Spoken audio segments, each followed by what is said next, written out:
Olá, bom dia. A gente começa a edição de hoje falando desta preocupação mundial. A infecção pelo coronavírus dispara e provoca suspensão de aulas em universidades, altera a agenda política e de empresas e cancela eventos públicos pelo Brasil. O medo do novo coronavírus contaminou agendas públicas e privadas. O ministro das Relações Exteriores, Ernesto Araújo, cancelou o restante dos compromissos em Washington e retorna ao Brasil, onde fará teste para o Covid-19. A Câmara dos Deputados cancelou o seminário, que iria contar com a primeira-dama, Michele Bolsonaro, que está sendo monitorada por causa do novo coronavírus. Em Belo Horizonte, a prefeitura decidiu não realizar 2 eventos para entrega de casas populares a 1.000 famílias. A pandemia também reflete na rotina escolar. A Universidade de Brasília está de portas fechadas por 5 dias e cancelou a formatura de alunos marcada para hoje à noite. As aulas da rede pública e privada de ensino estão suspensas por decreto do governo do Distrito Federal. A Universidade Federal de Minas Gerais também decidiu desmarcar a vinda de 4 professores da região de Wuhan, na China, para dar aulas de mandarim. Em São Paulo, o curso de Geografia da USP parou ontem após a confirmação de que um aluno está contaminado. Hoje voltou ao normal. Algumas instituições de ensino suspenderam as atividades. A Universidade Estadual de Campinas, Unicamp, até o próximo dia 29. A ISPM, Escola Superior de Propaganda e Marketing, e a Faculdade Casper Líbero, até o dia 20. No INSPER, Instituto de Ensino e Pesquisa, as aulas foram suspensas por 10 dias. Tem muita coisa agendada já dentro da faculdade, então talvez eles vão ter que repensar um pouco a logística disso. A gente tem alguns projetos, algumas coisas para entregar e aí vai depender muito dos professores. Esta cafeteria em frente à universidade já faz a conta da queda no faturamento com a suspensão das aulas. Estaria com a fila até a porta. As mesas provavelmente não teriam lugar porque aqui em frente à faculdade é muito movimentado, né? Uma das maiores agências de publicidade do país, com escritórios em São Paulo, Rio de Janeiro e Brasília, vai ter a rotina alterada. Mesmo sem ter nenhum caso de Covid-19 confirmado, a empresa resolveu fazer um teste amanhã.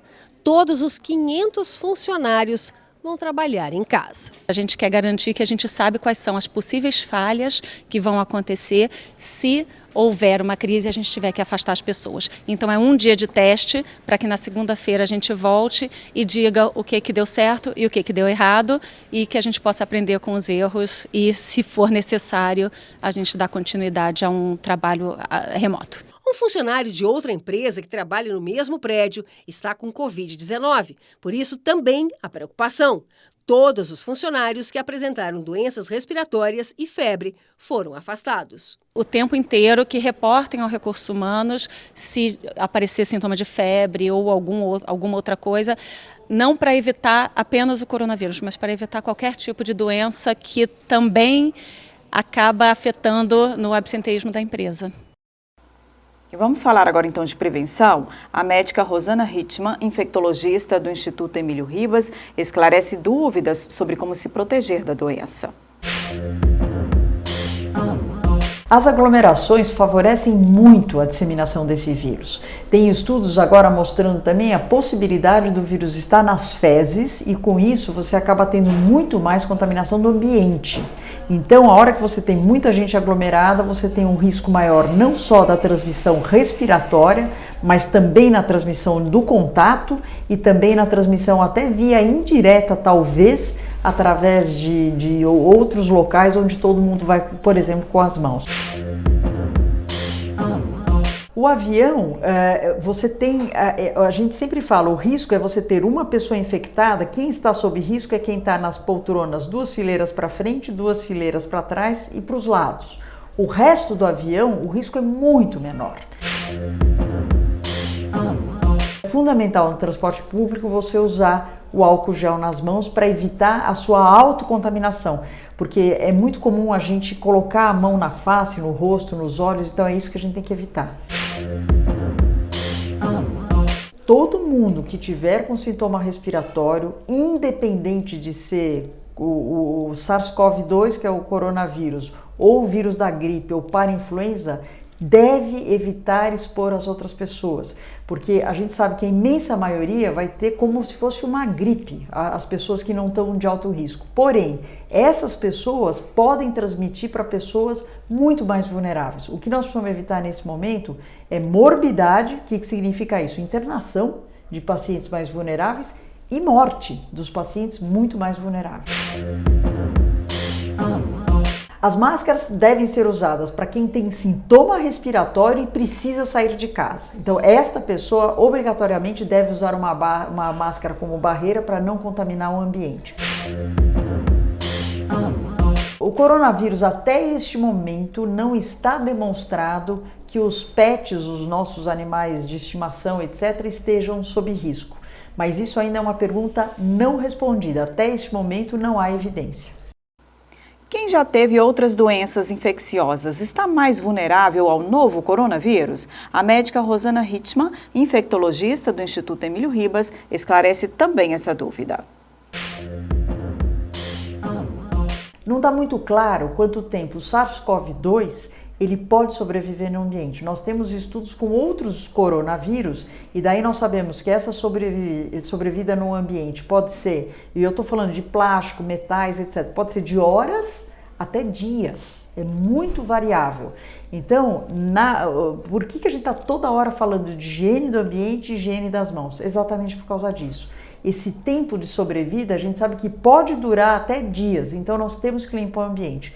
O vírus é extremamente sensível ao que a gente usa normalmente na limpeza. Então, se eu passar um álcool numa bancada, eu estou tranquila em termos de inativar esse vírus. O Brasil está se preparando há semanas.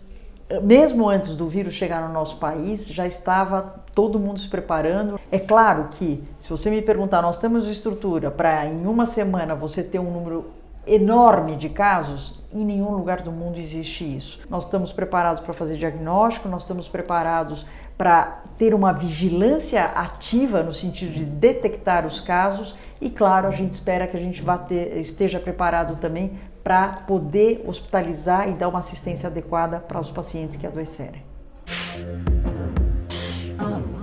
Sempre foi muito importante na prevenção de qualquer infecção, higiene das mãos. Então isso ele está trazendo para nós de benefício para a nossa mudança de hábitos no sentido não só de prevenir este vírus, mas como várias outras doenças. O tabagismo, como ele é agressor para o epitélio respiratório do pulmão, então da mesma maneira que o vírus também agride o pulmão, então a hora que você tem dois fatores agredindo o mesmo órgão, você tende a ter uma doença mais grave. Quem tem uma infecção prévia faz com que o seu sistema imune se desloque para combater uma infecção e você fica mais suscetível a ter uma outra infecção. Então não é incomum você ver alguém que tem uma infecção viral evoluir com uma complicação bacteriana. Ou no caso, se você já tem uma infecção viral respiratória e em cima disso você tem outra infecção, é claro que a tendência é você ter um quadro mais grave. A vacina para o Covid-19 deve demorar pelo menos um ano para ser lançada. Também não há um medicamento específico para tratamento dos doentes, por isso é importante reforçar os cuidados com a prevenção. A vacina, com otimismo, a gente fala em um ano para ter uma vacina, ou seja, nada a curto prazo. Existem vários estudos sendo feitos para desenvolver novos medicamentos ou mesmo medicamentos que a gente já conhece para ver se tem ação sobre o coronavírus e neste momento nada que faça muita diferença. O importante é você higienizar as suas mãos. O álcool gel ele é muito mais prático porque ele é mais fácil, você não precisa de água, não precisa de sabão líquido, porque é muito melhor o sabão líquido do que o sabão em pedaço, e você não precisa de papel toalha. Ambos são extremamente eficazes. Só se você tiver com sujidade visível na sua mão, você tem que lavar as mãos. Caso contrário, álcool gel.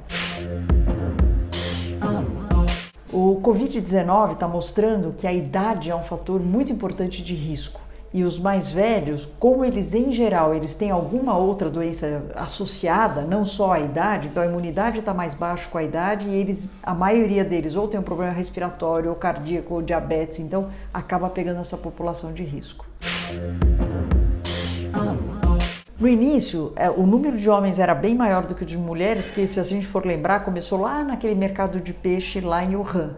E proporcionalmente tinham muito mais homens expostos do que mulheres. Eu não acredito que o sexo vai fazer diferença, e sim a exposição do sexo masculino é maior do que do sexo feminino. As crianças é um caso muito interessante. A gente não está vendo as crianças adoecerem tão grave, nós não estamos vendo crianças morrerem do Covid-19, felizmente. Mas provavelmente o papel das crianças nós não sabemos ainda nessa epidemia. Talvez as crianças possam ser carreadoras, elas possam estar infectadas com esse vírus e disseminando no ambiente, mas isso ainda não está muito claro.